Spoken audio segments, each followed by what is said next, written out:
आज हम बात करेंगे चैप्टर नंबर 7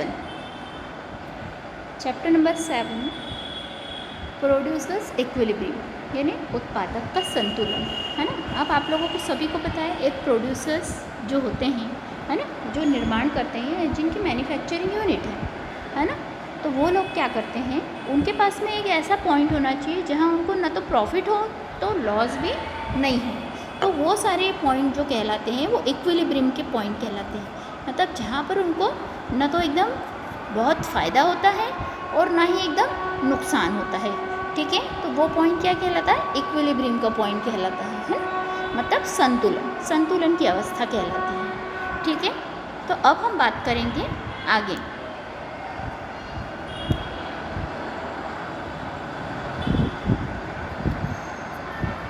इक्विलिब्रियम की बात करेंगे, है ना। Equilibrium refers to state rest no change is required, है ना। इक्विलिब्रियम यानी संतुलन की अवस्था वो होती है जिसमें कोई रिक्वायरमेंट नहीं होती है रेस्ट की, मतलब जो उपभोक्ता होता है वो अपनी सेवाओं और वस्तुओं पर अपना अधिकतम खर्च करके अधिकतम संतुष्टि करता है, कि मतलब उसको कितना भी खर्च है, मिनिमम से मिनिमम खर्च में वो मैक्सिमम संतुष्टि प्राप्त करता है, तो वो संतुलन की अवस्था में आता है।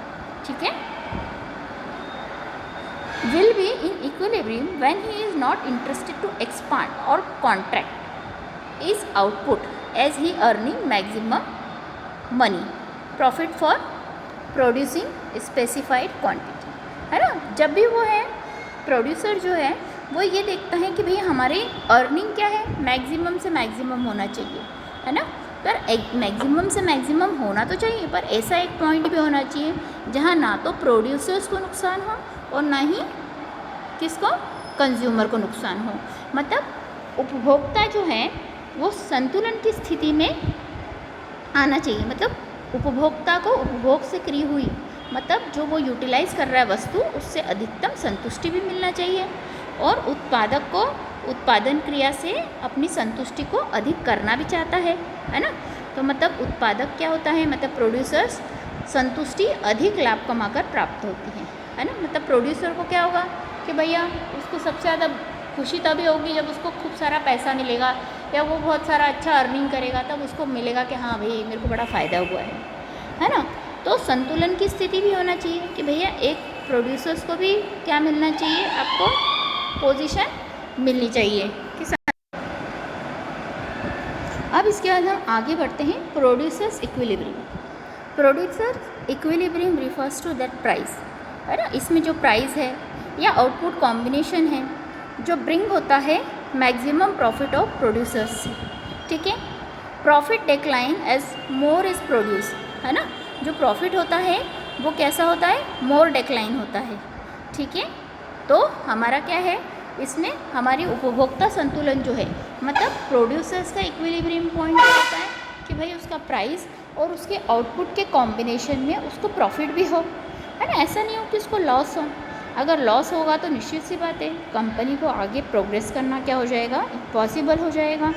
आप लोगों को सबको पता है कि without profit business can not run, है ना। अगर हमको प्रॉफिट ही नहीं होगा तो हम बिज़नेस को रन नहीं कर सकते, है ना। तो उत्पादक जो है, एक उत्पादक उस समय संतुलन की स्थिति में माना जाता है जब उत्पादन के पैमाने में किसी भी प्रकार की वृद्धि या कमी करने में कोई रुचि नहीं रखता है ना। और संतुलन की अवस्था प्राप्त कर लेने पर उत्पादक एक निर्धारित मात्रा का उत्पादन करके अधिकतम लाभ अर्जन करने की स्थिति में पहुंच जाता है ना। ऐसी पोजीशन होती है बिज़नेस में कि जिसके बाद में आप क्या है प्रोडक्शन करते हैं तो आपको अच्छा खासा प्रॉफिट अर्न होना स्टार्ट हो जाता है। मतलब एक लिमिट तक हमको फ़ायदा नहीं होता है, पर धीरे धीरे हम जितनी ज़्यादा मोर यूनिट्स को सोल्ड आउट करते हैं हमको उतना ही ज़्यादा क्या होता है, प्रॉफिट होता जाता है।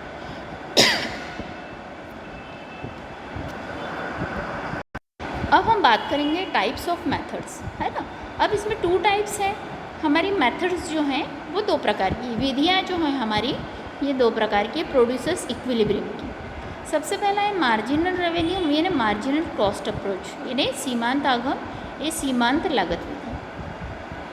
मार्जिनल रेवेन्यू जो है इनकम ऑफ एडिशनल यूनिट्स, है ना। इसमें हम एडिशनल यूनिट्स जो सोल्ड करते हैं तो marginal cost is the cost of producing, इसमें हमारी कॉस्ट ऑफ प्रोड्यूसिंग भी आ जाती है and additional unit of output भी इसमें इंक्लूड हो जाती है।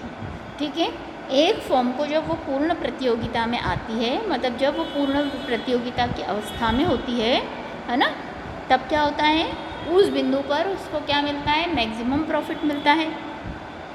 और उस फर्म की जो सीमांत लागत यानी मार्जिनल कॉस्ट और मार्जिनल रेवेन्यू, है ना, मतलब सीमांत आगम दोनों कैसे हो जाते हैं, बराबर हो जाते हैं। यदि उत्पादन को संतुलन के इस बिंदु से अगर हम कम कर दें या अधिक कर दें तो फर्म के लाभ में कैसी होती है, कमी भी आ जाती है, मतलब फर्म का लाभ कैसा हो जाता है, कम हो जाता है। अब है आउटपुट। ठीक है, आउटपुट यूनिट्स दे रखी है, इसमें हमको प्राइस दे रखा है। अब हम बात करेंगे इसके टेबल की, है ना। अब देखिए, अगर हमारे आउटपुट में 1 यूनिट 2 3 4 5 6 यूनिट्स हैं और अगर हम बात कर लेते हैं इनकी प्राइस की, तो इनकी प्राइस कैसी है, सेम है ना।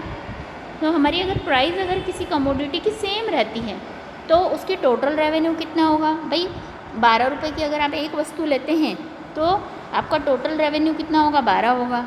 पर अगर 2 वस्तु लेंगे तो 24, 3 वस्तुएँ लेते हैं तो 36, 4 वस्तुएँ लेते हैं तो 48, 5 वस्तुएँ लेने पर यानी 5 यूनिट्स लेने पर आपका 60 रुपीज़ होता है एंड 6 यूनिट्स लेने पर आपका 72 रुपीज़ रेवेन्यू होता है। अब अगर हम मान लेते हैं इसमें टोटल कॉस्ट हमारी इसमें 13 है, 25 है, 34 है, 42, 54, 68, ये हम कुछ भी एज्यूम कर सकते हैं कि हमको भैया इतनी कॉस्ट लग रही है ना, इन प्रोडक्ट्स को बनाने में। ठीक है, अब देखिए एमआर की अगर हम बात करें तो मार्जिनल रेवेन्यू जो रहता है वो पूरी तरीके से फिक्स रहता है। अगर आपकी 12 रुपये कीमत है तो आपका 12 रुपये मार्जिनल रेवेन्यू फिक्स रहेगा। ठीक है, मार्जिनल रेवेन्यू प्राइस के अनुसार ही चलता है, ये कभी चेंज नहीं होता है। ठीक है, अब हम बात करेंगे मार्जिनल कॉस्ट की। अब मार्जिनल कॉस्ट कैसे निकलेगी हमारी, देखिए 13 है, ये देखिए हमारी टोटल कॉस्ट कितनी थी, 13 की 13। अब 13 में से हमने कितने 25 माइनस किए तो हमारी मार्जिनल कॉस्ट कितनी हो गई, 12 रुपीज़। फिर 34 में से 25 माइनस किए हमने तो कितने हो गए, 9 रुपीज़, यानी मार्जिनल कॉस्ट हमारी कितनी होगी, 9 रुपीज़। 42 में से 34 हमने माइनस किए तो कितने बचे हमारे पास में, 8 रुपीज़। तो 8 रुपीज़ हमारी कितनी हो गई, मार्जिनल कॉस्ट। 54 में से माइनस 42 किए तो ये 12 रुपीज़ हमारी मार्जिनल कॉस्ट हो गई। फिर 68 में से 54 हमने माइनस किए तो 14 रुपीज़ हमारी क्या हो गई, मार्जिनल कॉस्ट, है ना। तो अब हमारा जो प्रॉफिट है ना, वो क्या है, एमआर माइनस टीसी।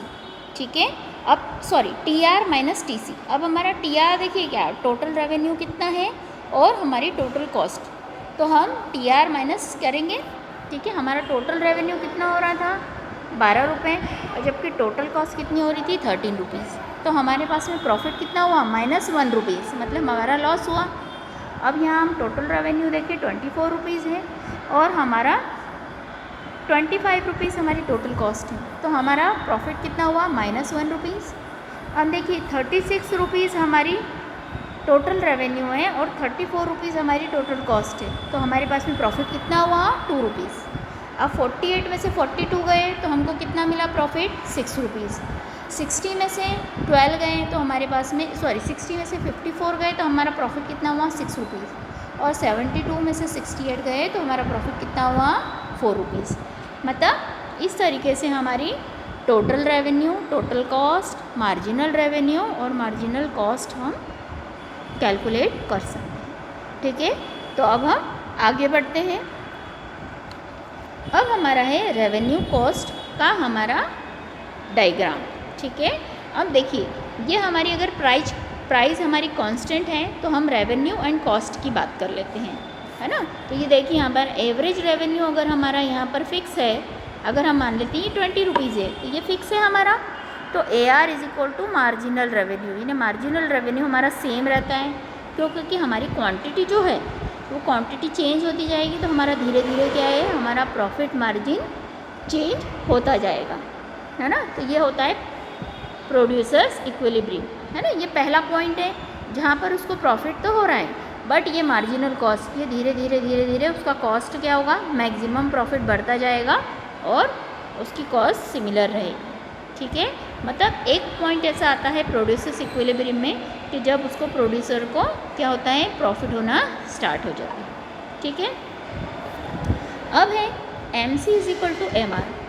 एक फॉर्म जो है जो गो ऑन होती है expanding the level of output. ठीक है, जब उसको आउटपुट अच्छा मिलता है एडिशनल रेवेन्यू के थ्रू, तो एक्सीड एडिशनल कॉस्ट, तो उसकी एडिशनल कॉस्ट जो है मार्जिनल रेवेन्यू से हमारी मार्जिनल कॉस्ट क्या होती है, बढ़ जाती है। इफ़ एनी एडिशनल यूनिट्स, अगर हम कोई एडिशनल यूनिट्स की बात करें, एड्स मोर द कॉस्ट से ज़्यादा है, तो देन रेवेन्यू क्या होगा, MC से बढ़कर MR होगा।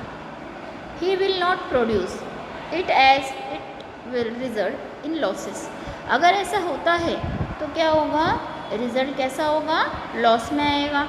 निश्चित सी बात है, अगर हमारी कॉस्ट है, कॉस्ट से हमारा रेवेन्यू कम हो रहा है ना। अगर हमारे पास में पैसा कम आता है, रेवेन्यू कम आ रहा है और हमारी कॉस्ट बढ़ी हुई है, तो निश्चित सी बात है हमको क्या होगा, लॉस होगा, है ना। और ऐसी सिचुएशन में ऐसी संतुलन की अवस्था हो पाएगी क्या, नहीं। क्यों, क्योंकि संतुलन की अवस्था कब होती है, आपको सभी को पता है। इक्विलिब्रियम पोजीशन कब होगी, जब MC is equal to MR होगा, मतलब मार्जिनल कॉस्ट के बराबर मार्जिनल रेवेन्यू होगा। ठीक है, तो marginal cost is equal to marginal revenue है।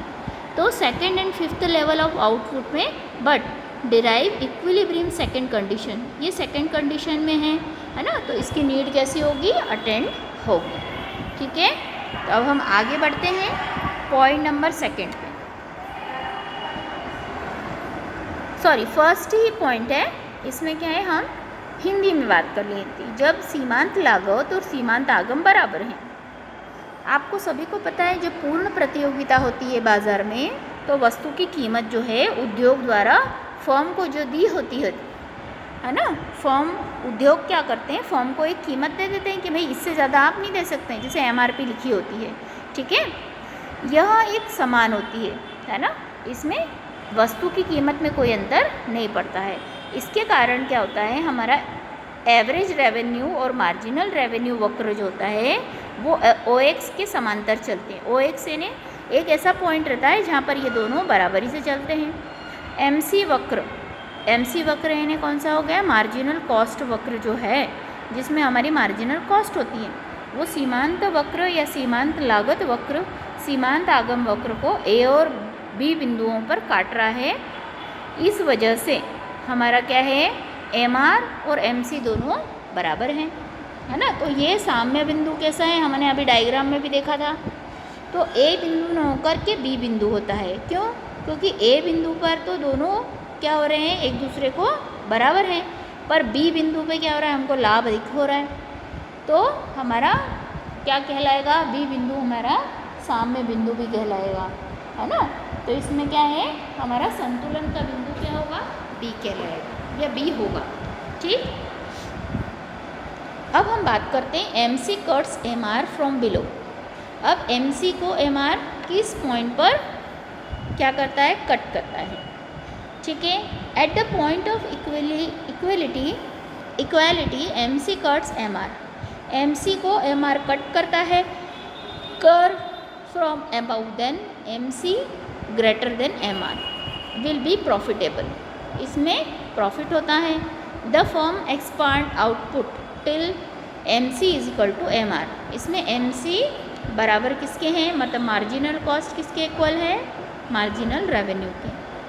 एंड मार्जिनल कॉस्ट कट, अगर मार्जिनल कॉस्ट MR को कट करती है फ्रॉम बिलो लाइन पर, तो क्या होगी, हमारी सेकंड यूनिट जो है आउटपुट की, वो फर्स्ट कंडीशन में हमारे पास में सेकंड कंडीशन के आधार पर नहीं मीट करेगी।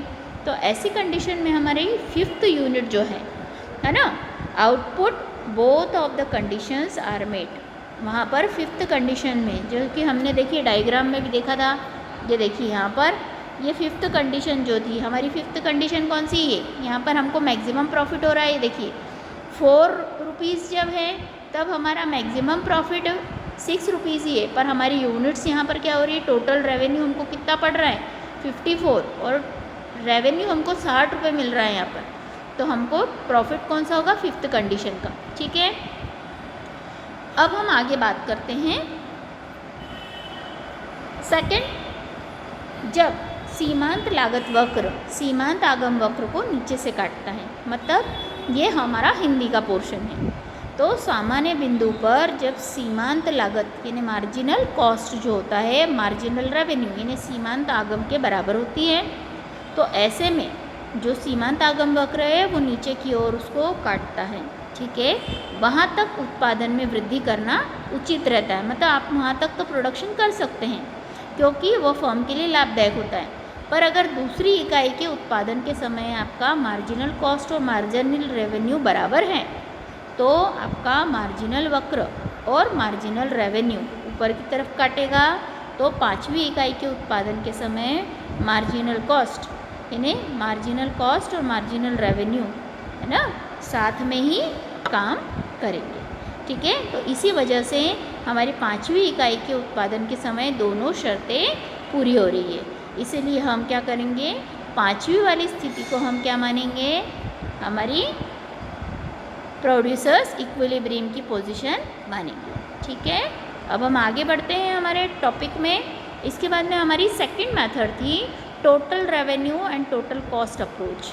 ठीक है, एज वी नो, हम जानते हैं कि हमारी equilibrium when making maximum monetary profit है ना, इक्विलिब्रियम की पोजीशन में ही मैक्सिमम प्रॉफिट होता है, and profit is difference between firms total cost है ना, प्रॉफिट डिफरेंट होता है फर्म की कॉस्ट से एंड टोटल रेवेन्यू से।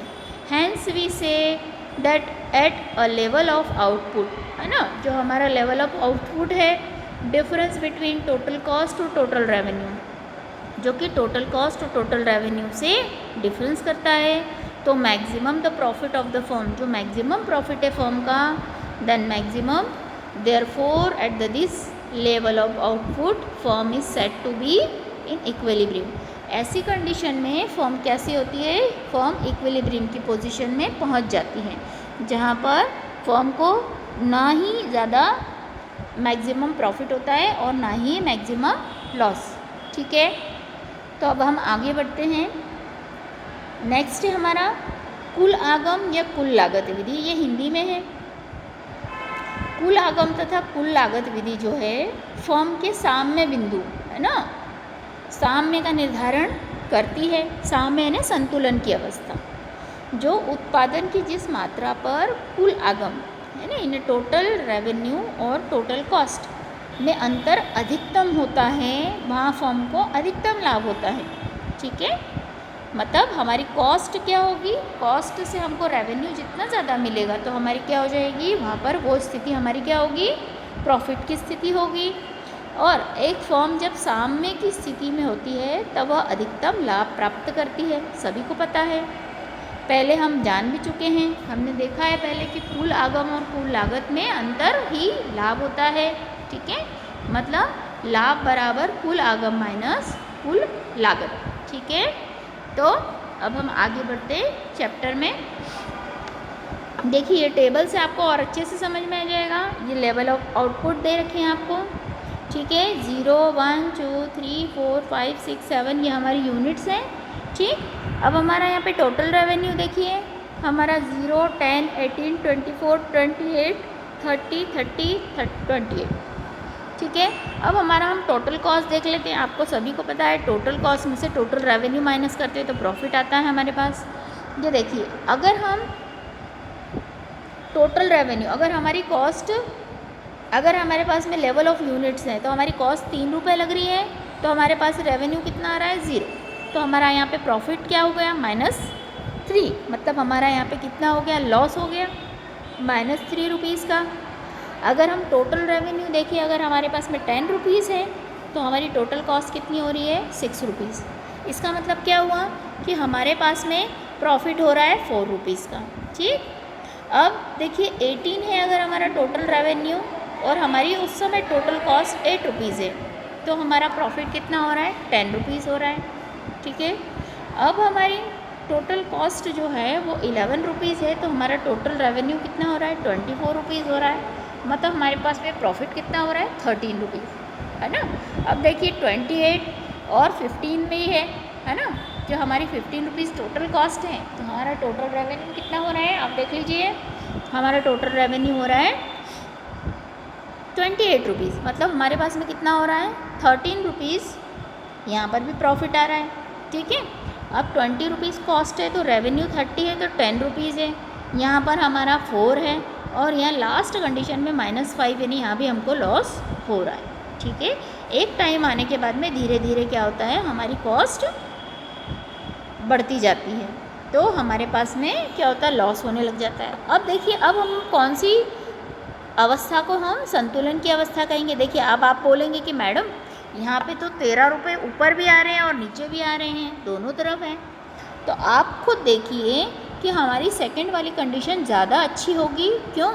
क्योंकि हमारे यहाँ पे कॉस्ट कितनी है, कॉस्ट 15 रुपीज़ है, और हमारे पास में मार्जिनल मतलब टोटल रेवेन्यू हमको यहाँ पे कितना आ रहा है 28 रुपीज़ आ रहा है, मतलब मैक्सिमम हमको रेवेन्यू कितना आया 28 रुपीज़ आया।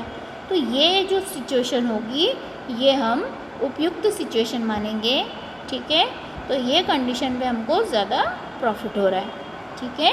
तो ये हमारी कंडीशन कौन सी कहलाएगी, प्रोड्यूसर्स इक्विलिब्रियम कंडीशन, ठीक है। यहाँ से जब हम धीरे धीरे बढ़ाते जाएंगे प्रोडक्शन, तो हमारे पास में लॉस की कंडीशन पे हम पहुँचते जाएंगे, ठीक है। तब हम आगे बढ़ते हैं इसके डायग्राम की तरफ। ये देखिए हमारा रेवेन्यू कॉस्ट है, एक्स एक्सिस पर देखिए आउटपुट है, और वाई एक्सिस पे आप देखिए यहाँ पर हमको रेवेन्यू कॉस्ट दे रखी है, ठीक है। अब देखिए हमारा क्या होता है TR यानी टोटल रेवेन्यू क्या होता है हमारा हमेशा बढ़ता जाता है, ठीक है। जबकि टोटल कॉस्ट की कंडीशन क्या होती है हमारी धीरे धीरे धीरे धीरे इस तरीके से ऊपर की तरफ पहुँचती है कि एक पोजीशन पे वो एक दूसरे को काटते हैं, ठीक है। और जो ये अंदर की कंडीशन बचेगी, जो ऐसा शेप बन रहा है गोल वाला है ना, ये गोल वाला जो मछली के ओवल आकार बन रहा है, ये हमारा मैक्सिमम प्रॉफिट की कंडीशन है, और ये हमारा E1 का पॉइंट है, ये हमारा मैक्सिमम प्रॉफिट है, maximum profit in A producers equilibrium का पॉइंट है। जबकि ये E पॉइंट जो है वो मैक्सिमम प्रॉफिट वाला पॉइंट नहीं है, ठीक है। तो अब हम यहाँ पर हमारा ये टॉपिक क्लोज करते हैं, ठीक है। हम नेक्स्ट चैप्टर में आगे का टॉपिक स्टार्ट करेंगे, ठीक है। तो तब तक के लिए थैंक यू। और ये चैप्टर जो है चैप्टर नंबर 7 ये यहाँ पर फिनिश हो गया है, हम चैप्टर नंबर 8 से नेक्स्ट वीडियो स्टार्ट करेंगे। Thank you girls.